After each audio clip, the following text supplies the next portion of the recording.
I'm way behind on LEGO Star Wars at the moment.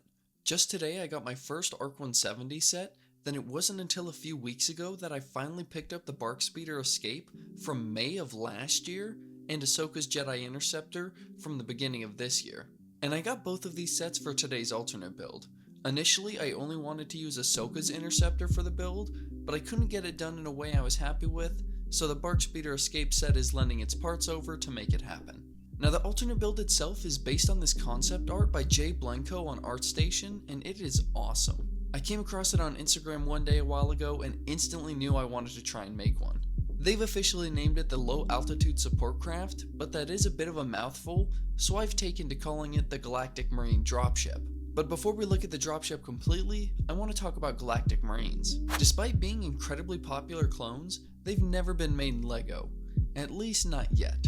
There is a rumor that they'll be coming out later in 2025, but for now, they don't exist. So to fill up the seats in our alternate build, we're turning toward these custom Galactic Marines that I got from WeberBricks. They're one of few UV printed items in my collection, and they look really good. I just need to get them some waist capes and a backpack, and they'll be perfect.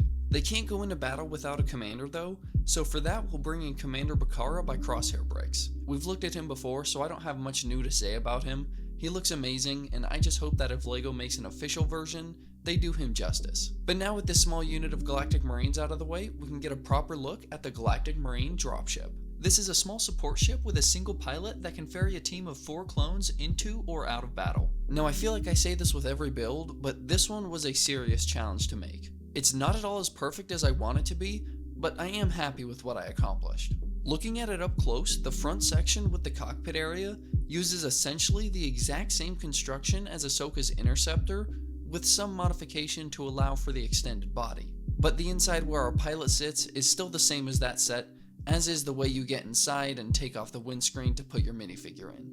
The weaponry for the ship is housed in this area too, with the main cannons on either side of the cockpit, then these smaller ones tucked underneath the front wings. The wings themselves are relatively simple. They're fixed in position so they can't be posed. I did try to minimize the gap between the windscreen and the wings themselves, and there is a bit of a gap left, but it's not too much for me. The top of the ship doesn't have anything spectacular, just tons of stickers, and then it's relatively smoothed out all the way to the end. Then you have the engines on either side, which are pretty simple on their own, and the assembly for them also houses the connection method for these top wings. And out of all the things I would improve on this ship, this might be top of the list.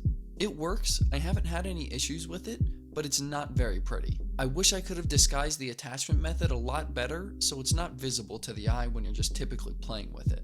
The wings themselves though don't have a lot going on. It's mostly white with a bit of gray and red, along with these grilled intakes along the front. Then of course we have these large stickered flaps on the top and bottom that can be folded out into flight position. But underneath all of that, we finally have the Trooper Bay, which has space for 4 clones, along with 4 of their short blasters on the weapon racks behind them. Their seats are only separated by these 1x2 tiles, so your minifigures will have to stagger their hands on top of each other, but they still fit in the seats just fine.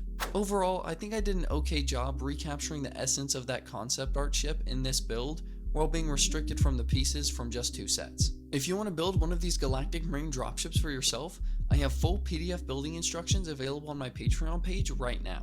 Let me know what you think of this alternate build down below, and now that I have an ARC 170 set, I'm taking suggestions on alternate builds for that, so leave those down below as well. And a big shout out to Jay Blencowe on ArtStation for making this killer concept art. Please go check out their page and show their work some love, because without what they created, this whole build and video wouldn't have been possible.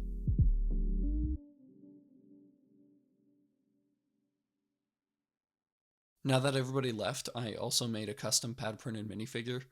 It's the Jedi Temple Guard. It's one of my favorite character designs in Star Wars. I'll have a full video coming out in a few days or sometime, as well as all the information included in that video as how to purchase it and whatnot. But I figured I'd put it here in this video since all the losers left and only cool people get to see it. Anyways, see you later.